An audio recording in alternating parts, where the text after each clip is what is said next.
Welcome back into Talking Fitchburg and your sustainability update with our sustainability specialist, Phil Grippy. Good morning, Jeremy. Good morning, good afternoon, good evening. Wherever you're watching this, whenever you're watching this, we're glad you're here. Love it. And I'm glad you're here. Welcome back, by the way. Well, thank you. And been a while. Congratulations on the new member to the family. I Thanks. am stoked for you, and hopefully everything is settling down now and you're getting some sleep and life is going on. Or are you just kind What of sleep? in a... New kid doesn't equal sleep, huh? No, that was a lie. If anyone told you that, that is not the case. Well, either way, congratulations. We're certainly Just glad 20 you're, ounces of straight espresso. Yeah, every time he has to take a drink because he's just being powered up for the next 20 I've seconds. fallen asleep 3 times. This is our 4th take. Yes, it is. Well, let's kick it off. The last time we talked to you, we were talking about previewing Lomo May. Yeah. We're in June, so everybody's like, well, that's over with. But it never really ends. Technically, yes, but yeah. The concept of Lomo May, like, you got to get back to mowing. But it doesn't mean that you can't not mow. Well, we did shift our communications a little bit this year as well. Even though we've, the first year when we piloted it, we called it No Mow May. The last 2 years, we've switched it to Low Mow May. And the more we think about it, the more we look at research into this, we realize that the mowing is probably not the most important piece of this. It's really about supporting native pollinators and recreating native ecosystems that have been lost with all the development that we've put out into cities and the suburbs. So some of the things that we really tried to emphasize this year with Low Mow May communications were decreasing pesticide use, decreasing chemical fertilizers, replacing grass with low or no mow alternatives like a prairie drop seed kind of a thing, planting more native plants in general, especially pollinator-friendly flowers, but native plants in general to support, whether it's birds or insects or other little critters that live around the house. It's definitely not just about the mowing, and that's something that we felt was really important to stress this year, that yes, Low Mow May, but really supporting native ecosystems year-round is really important. So that's something that we want to keep emphasizing throughout the year. I take a walk on my lunch hour every day now, and for people who see me out there, you know who you are. But as I'm walking, it's actually pretty fascinating. In the short amount of area I walk, there are quite a few people who look like they've added the native pollinator gardens, native gardens, or have cut back on the mowing, and have expanded the yard. If you were going to tell somebody, or somebody was interested in, like, okay, I hear what he's saying. You want me to do like a pollinator garden, or you want me to put in some native plants? Where would you start with that, though? And trying to say, now, granted, you're not on everybody's property and assessing the situation, but if you wanted to just start with some homework and some general places of like, all right, these are the species we need, and this is what we could add, where would you suggest they go? It's tough. So much is so site dependent, and it's finances and free time dependent. So there are some things you can do that would be really impactful, like planting a milkweed garden, which is going to support swallowtail and monarch butterflies. That's fantastic. Monarchs are really struggling with available habitat. Yeah. Milkweed can take over. And so if you're not prepared to kind of help tend it and keep it contained, that's something that can spread into your lawn. It could spread into neighbors' gardens. And anything that's beautiful to you might be a nuisance to someone else. And so we want to be cautious about that. That's the case with dandelions. People let dandelions grow that can kind of take over a whole neighborhood. And now all the neighbors are spraying more pesticides or herbicides because of dandelions. So some of it has to do with how much time are you willing to commit? How much money do you have? Can you buy and plant 10 new trees or not? Another great alternative is it decreases water usage, it decreases the amount of mowing you have to do, it helps support pollinators, is growing something like a Dutch clover or a low-grow clover, or creeping thyme, or what's the other one? There's one called self-heal. These are all really good things that can kind of be interspersed into your lawn. You have to really know, are your neighbors okay with that? Because clover, it might take a while, but could eventually spread into your neighbors' lawns, and are they okay with this? For me and my wife, we bought a house that fortunately already had a lot of landscaping in it, and we took some of those sections and we pulled out things that were not native, like an Asian, it's a Japanese honeysuckle bush. It's really aggressive and it's not native. We took those out and we planted like a serviceberry tree, and we want to put in some native honeysuckles. But it takes a little bit of effort. And so if somebody has the time to dedicate to something like that, that's the sort of thing I would recommend. If your time and available resources are a little bit lower, even something like mowing less frequently, something like leaving the leaves when they fall from trees, leave them on your lawn to kind of mulch into the grass, or leave them on your flower beds to mulch into the flowers instead of always, using leaf blowers or sweeping them into the streets or things like that. There's a lot of lower effort alternatives that are really good. I think the simplest thing that you can probably do, if you have the time to stop at a place like, we've got Jung and K&A and Fitchburg Farms. There's some great nurseries and greenhouses in the area, and go chat with them. Talk about what are the sorts of things that you're interested in. Do you want to support butterflies or bees or other insect species? Do you want to support birds, squirrels, and chipmunks? And there are different options that are great for you there. A lot of it depends on what it is that you're trying to accomplish, because pretty much anything would be helpful. So it's not like there is one best thing everybody should do. No, I think that's probably the best part, is you've just thrown out a bunch of options there. Even though you're like, I don't know where to start. You kind of got. I don't know where to finish. Is maybe a better. But even so, whether you have a big budget, whether you have a small budget, whether you want to get started. I mean, you put out some really great ideas of this is one way you could move towards starting. It doesn't all have to be hit at once. I mean, you could gradually increase each year and do some things to help. But you gave us the reason. A really easy one. Did it. You can go buy a bag of wildflower seed for $5 or $6, and check the package. It'll tell you the best time of year to plant it. If you've got some space that you can dedicate, whether it's an existing flower bed or tear up some sod, and just sprinkle those wildflower seeds. Give it a year, give it 2 years. You're going to have a lovely little wildflower patch. As long as it gets good sun and water, and native wildflowers should be more drought resistant. So once they're established, you don't have to water them regularly. But that right there is going to be a little pocket for maybe bees and wasps, maybe butterflies or something else. Yeah. Really easy way to go. All right. Well, there you go. See, if you just rewind this and play it back and write down what you just said, you'd be golden, right? Yeah. All right. Well, moving on. It is Bike Week at the time that we're recording this. It's Bike Week, but nevertheless, it's a great time to highlight all the great, biking in Wisconsin. Fitchburg, we know we're second to none with biking in the area here. But more importantly, why should you get out there and bike? Oh, there's a bunch of reasons. Once again, where do I start? That's today's interview theme, by the way, is tell us everything in a short amount of time. You have 2 minutes. Biking is great for your physical health. I think, certainly for me, I think most people who bike would agree with this. It's great for your mental health. It's a great way to connect to your local community. You move more slowly. You get to learn, I think, the routes around your home better. You learn your local businesses, and you just become more locked into your place.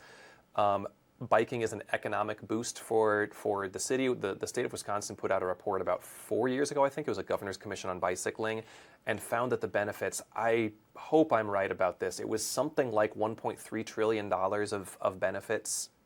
That's too much. $1.3 billion of benefits that biking brings to the state. And we're talking about from retail and service shops, from people who bike to local coffee shops and bookstores and things like that.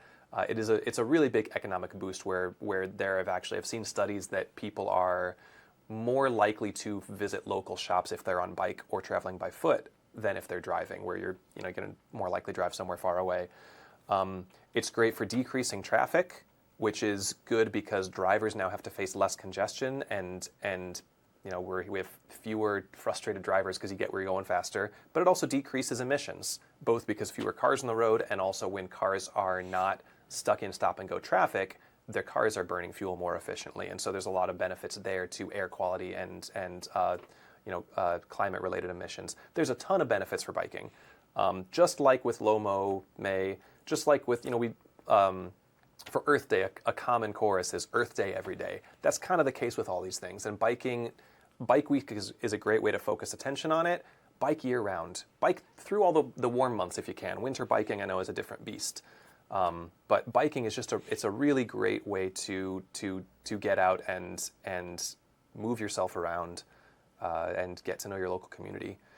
So right now, Bike Week is June 1 to 8. We're right in the middle of it. We've got commuter stations. There are a couple in Fitchburg over at the Bike Roundabout, the Velo Underround.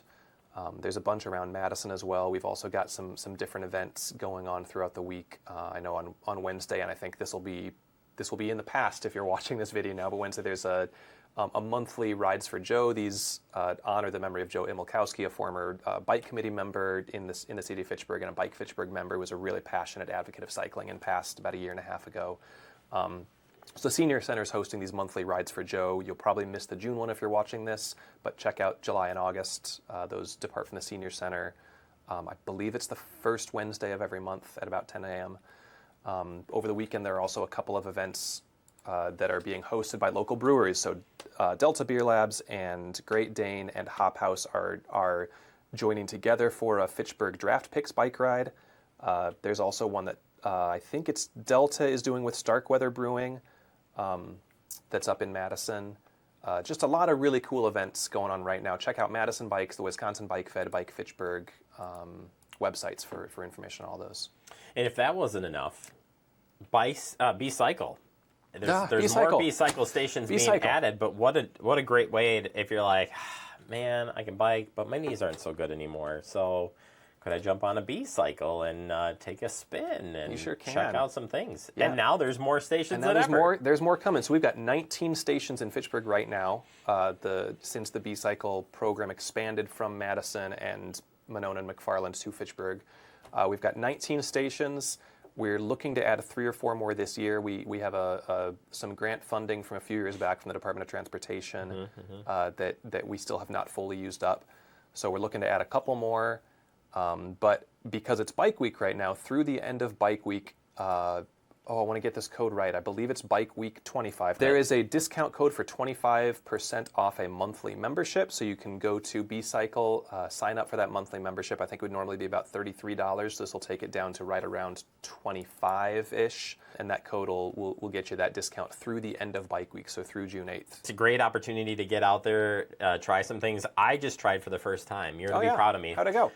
No, I didn't try B-Cycle. I wish there was B-Cycle up by me. There's not. But I biked to a local. I've always wanted to do this. Yeah. I biked to a local store, picked up like some milk, eggs, milk, and I got it home without crashing or without dumping it. Congrats. And you do appreciate. Did you put it in a backpack or? No, I have a little I don't know, a bike, or I don't know, some type of rack Some piece. kind of rack on the but back, I strapped a bag to it. Oh, there you go.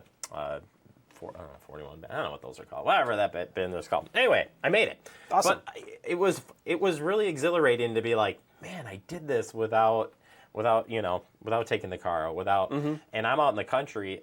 I saw a ton of deer. I saw a ton of and it just was like the whole experience was like, man, I've always wanted to do it, and I just came back fired up. Like, it was awesome. I don't know. Exciting. It's just cool to add those think of those day tasks you can add. I mean, it's one thing to go out and just do a bike ride, but to go and run those errands, so to speak, like it was great exercise. It was great mind really, and I just was like pumped. Yeah, that's awesome. You can do it. There are a couple barriers that people run into. One is that we're just not used to it. If you weren't used to driving, you'd have to think about what are the rules of the road, what are the signs I'm going to encounter. Even something like remembering to check your fuel tank, your fuel gauge, and where are the gas stations that are on my route. If you're not used to driving, there are some hurdles that might disincentivize you from getting behind the wheel of your car. We're all just so comfortable with driving, we don't think about it. If you get comfortable with biking, some of those barriers like, make sure that my tires are full of air, make sure my chain is turning smoothly, make sure that I've got my helmet ready to go, those kinds of things become more habitual. And so that takes away one of the really big barriers. Another one is distance and terrain. So Fitchburg is a little bit hilly and it's suburban, so things are a little spread out. And this is one where B-Cycle's really helpful because they're all e-bikes. Right. That motor that can kick in while you're pedaling, it makes a 5 or 10 mile ride seem so much shorter and go so much faster. And I think that's a really great way to get people into the habit of biking regularly, is hopping on an e-bike and seeing how it goes. Right, and that's probably what I wish we had the B-Cycle because it would make that I mean, it was great, and I got all the calories burned that I was looking to burn and some, but it just was, again, you get it kind of added to your routine. It can be something. Yeah. As we wrap up here real quick, the Bike and Bed plan will be coming out this summer. I did want to make sure to get in there. So we kind of worked this out to the Bike and Ped plan, but where are you at on that, and when will we see it? We are in the draft stage of the Bike and Pedestrian plan, so a few staff members have been providing some feedback and comments on the initial draft from our consultant from MSA. They're going through right now and incorporating those edits, and then I have to work at the specific timing still with city leadership and with our team. I believe we're looking to get it in front of council sometime around September for a final vote. It might push into early October, but we want to get it in front of the Bike and Pedestrian Commission, bring it to council, make sure they can see it. It's not a full. I think we've already talked about this. It's not a completely redone from scratch bike pedestrian plan. This is kind of a touching up the 2017 plan. But we still do want to make sure that it gets good consideration and that we're really clear about everything in it. And it's a working, ongoing plan, right? So you're going to keep bringing this, you're going to keep updating it as trends change, as new, ideas come in, whatever. You'll continue to update it. Yeah, we'll look to have it on about a 7 to 10 year cycle. Perfect. Yeah. All right. Well, you can check that out online or check out the meeting. We have all of our meetings, by the way, on F1. The Gov. All right, Phil, always a pleasure to have you on. Thank you so much for the conversation. Yeah. We'll see you in the month of July. Yeah. It's already going by. Happy June. Happy June. Thanks, sir.